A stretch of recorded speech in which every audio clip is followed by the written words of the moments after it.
On est dans la librairie que j'ai créée il y a 17 ans, la Cour des Miracles, librairie spécialisée en bande dessinée à Caen.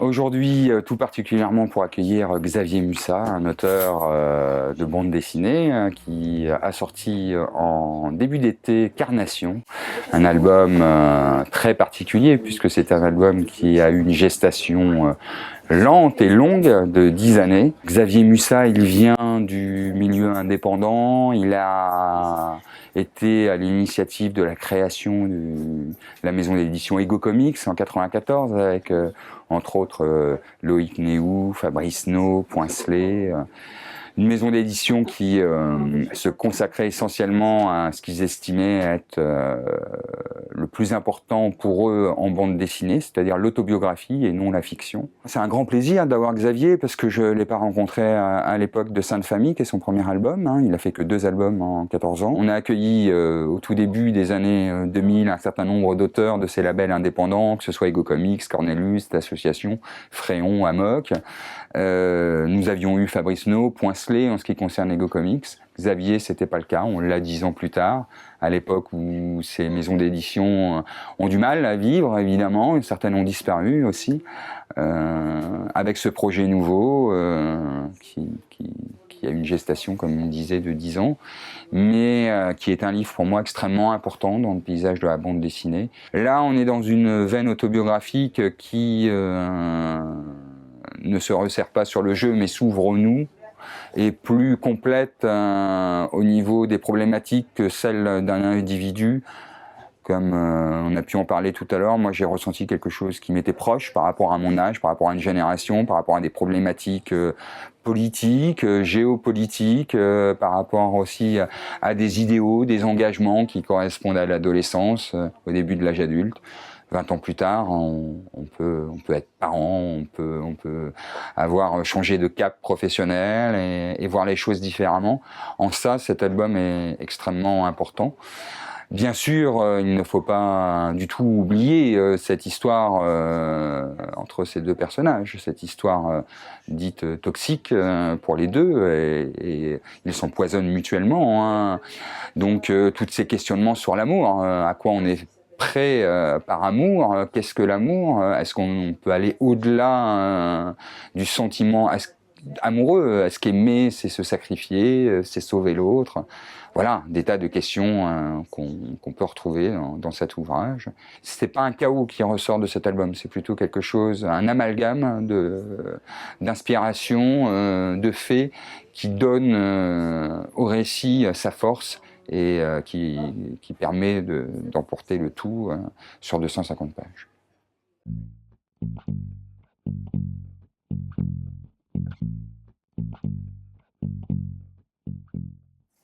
Xavier, je suis content enfin de te rencontrer. Je t'ai connu indirectement il y a des années, juste avant que je devienne libraire. J'ai ouvert ma librairie en 98 et ça correspondait en tout cas pour moi, à un grand changement de la part des éditeurs en bande dessinée en France. Il y avait l'association Cornelius, Ego Comics, donc tu es un cofondateur qui commençait à apparaître dans les bacs des librairies franco-belges classiques. Et Sainte Famille qui est arrivé, qui est ton premier album, qui est sorti il y a déjà de cela 13 ans. Et là, 13 ans plus tard, tu reviens avec un deuxième album en bande dessinée. On peut appeler ça un roman graphique. Carnation, donc.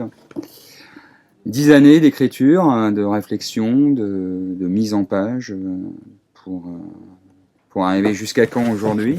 Est-ce que tu peux nous parler un petit peu de ce laps de temps qu'il t'a fallu pour écrire Carnation, et puis après on parlera de cet album. Tu veux que je parle du fait que ça ait pris 10 ans, c'est ça ? Par exemple.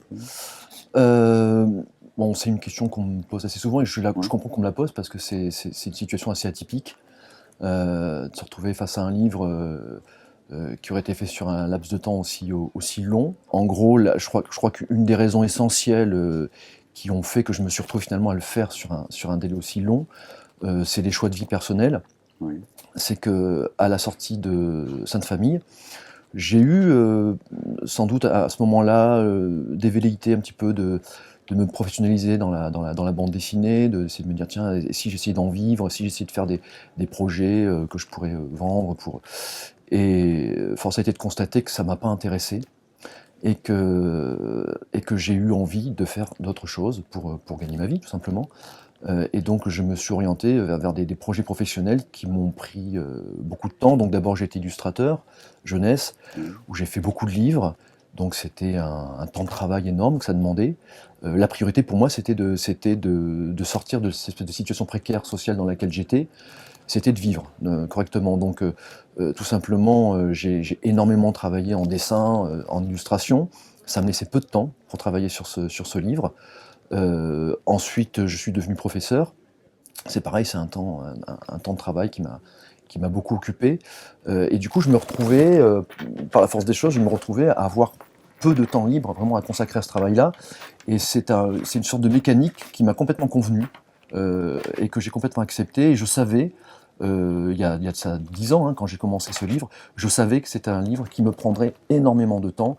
Et peut-être pas 10 ans, peut-être que j'avais pas réalisé que ça prendrait autant de temps, mais je savais en tout cas que ce fonctionnement allait m'obliger à alterner des moments où je serais dans le livre et des moments où je n'y serais pas, les moments où je serais dans des projets qui me nourriraient. Donc pendant un certain temps, c'est l'illustration qui m'a fait vivre d'un point de vue financier, mais ça me faisait vivre aussi parce que ça faisait évoluer mon dessin, ça m'obligeait à essayer un petit peu de stabiliser des choses en écriture graphique. Ego Comics était un éditeur, quand il est arrivé dans le paysage de la bande dessinée, qui avait une exigence autour de l'autobiographie, du récit véridique, entre guillemets, de chacun. Ouais. Et ce type d'ouvrage comme Carnation, de toute façon, à l'époque, n'aurait pas eu tout à fait sa place, puisqu'il était assez unique, un objet un peu insolite, avec 10 années d'écriture, un objet qu'on va pouvoir présenter quand même, un livre-objet.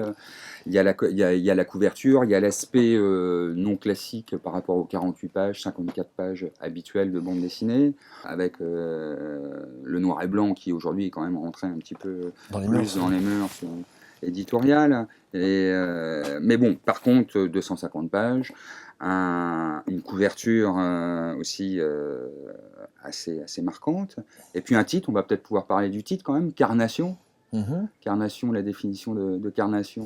T'as l'air de bien gérer la question, tu peux peut-être la donner? Carnet, chair, ça tournait autour de cette idée de peau, de chair, et je pensais pas que c'était en fait la coloration des chairs. J'imaginais une autre définition à carnation que ça. Donc, la carnation, c'est la coloration des chairs. Là, quand on voit la couverture, on voit un corps vivant, debout, de dos, avec une jeune femme. C'était la question du corps debout. Alors, je vais le faire comme ça, du corps debout ou du corps ou allongé, du corps allongé. Hein. Disséqué, vivant, et qu'on mort. se posait la question de savoir si c'était un corps mort ou un corps vivant. Tout à fait. Voilà. Et que moi je disais que c'était marrant parce que j'y avais pas pensé avant en fait. Et que parce que pour moi c'était très clairement un corps vivant et que la position des bras, ici laissait penser que c'était un corps debout avec une femme avec les bras un petit peu écartés, que si ça avait été un corps allongé mort, les bras auraient été comme ça. Voilà. Donc en ce sens-là, pour moi, c'était un corps vivant. Il y a régulièrement dans ta narration et dans ton graphisme, à l'intérieur de planches, des images qui peuvent soit reprendre par exemple un bestiaire animalier, soit une iconographie, soit des images qui ont été reprises d'ouvrages. Des références. Des références, voilà. Des références scientifiques, des références historiques, qui apportent au récit. Moi, ce que j'ai aimé dans ton ouvrage, dont on va parler, parce qu'on n'a pas encore parlé quand même du principal, hein, c'est-à-dire du contenu. Mais on ne parle pas de rien non plus. Donc on ne parle pas de rien non plus, mais c'est cette multiplicité d'éléments qui amène une construction riche et un récit à plusieurs tiroirs. Oui. Il y a le dessin, puisque c'est le principe même de la bande dessinée. Pour ceux qui connaissent mal la bande dessinée, la narration, c'est ce dessin et l'accompagnement avec le texte. Mais chez toi, il y a pas simplement des bulles avec des personnages qui s'expriment et qui se répondent. Il y a aussi des textes encadrés, mais il y a aussi des images qui sont des images dans l'image et qui amènent d'autres références et d'autres récits possibles. Alors, pour moi, en fait, ça rejoint la nécessité, enfin, cette espèce d'exigence que je me suis donnée quand j'ai voulu raconter cette histoire. Ça m'aurait absolument pas intéressé d'être dans un rapport factuel aux choses. Il fallait que je me pose la question de l'usage de l'image dans ces cas particuliers, et que je trouve un système de représentation qui serve mon propos à chaque fois. Qu'on est face à une histoire racontée amoureuse, toxique, pour deux protagonistes, une histoire hétérosexuelle entre un homme et une femme, toxique pour les deux. Moi, je vois bien au-delà de cette histoire d'amour, qui est peut-être pas une histoire d'amour, entre parenthèses, mais de cette histoire entre deux personnes, qu'elle soit physique ou non, qu'elle ait des difficultés physiques ou non, cette histoire a existé. Je vois aussi un portrait d'un homme qui existe au fil des années, d'un jeune étudiant qui vient d'avoir son diplôme à Angoulême, parce qu'il s'agit bien d'Angoulême ici, une ville où tu as été pour apprendre un métier que tu n'as pas fait si longtemps que ça, au final. Carnation s'ouvre sur comme on l'a vu tout à l'heure, Sur le départ. Sur un dialogue entre un vautour et toi, et sur un départ, sur un début d'histoire à raconter, mais pour raconter le début d'histoire, il faut quitter une autre histoire, il faut quitter un lieu. Ce lieu, c'est Angoulême. Il y a un avant et un après Angoulême. Carnation, c'est une catharsis, c'est un moyen d'expurger. Faute de bonne foi, il y a forcément de ça. C'est quand même, on porte pas pendant 10 ans un projet autobiographique qui raconte une histoire assez dure, vécue avec une femme, dans un contexte global où les choses sont pas faciles, visiblement. Donc il y a forcément ce besoin de se débarrasser de quelque chose, c'est certain. Tout le reste, c'est du questionnement d'auteur, enfin, sur ce rapport à ce travail-là, au travail de bande dessinée, et puis toutes les petites questions périphériques aussi qui viennent dans ce livre, hein, qui sont le rapport à l'amitié. Enfin, je ne vais pas arriver à les lister toutes ces questions, mais le rapport à la ville dont on vient de parler, à l'amitié, le rapport au travail, le rapport qu'on peut avoir au travail, le rapport au monde adulte, le rapport aux transformations du monde dans le monde qui politiquement, économiquement se transforme, etc. Et c'est donc très rapidement la catharsis, en fait, elle est dépassée. On est de la même génération que moi, effectivement, dans Carnation, bien au-delà de cette relation avec Sylvia.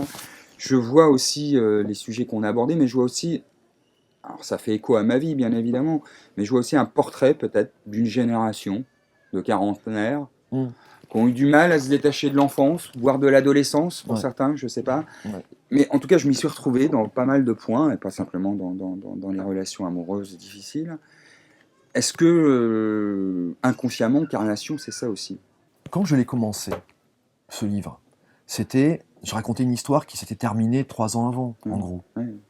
Bon, donc je raconte une histoire vécue, je l'inscris dans un décor réel, je l'inscris dans l'époque dans laquelle ça se passe, je l'inscris dans un réel qui est incarné par toutes ces choses-là.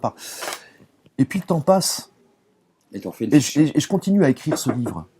Et le monde du présent change, se transforme, et je constate bien, par exemple, à un moment donné, je constate bien que ce que je suis en train de raconter, c'est en train de plus exister. Tout à fait.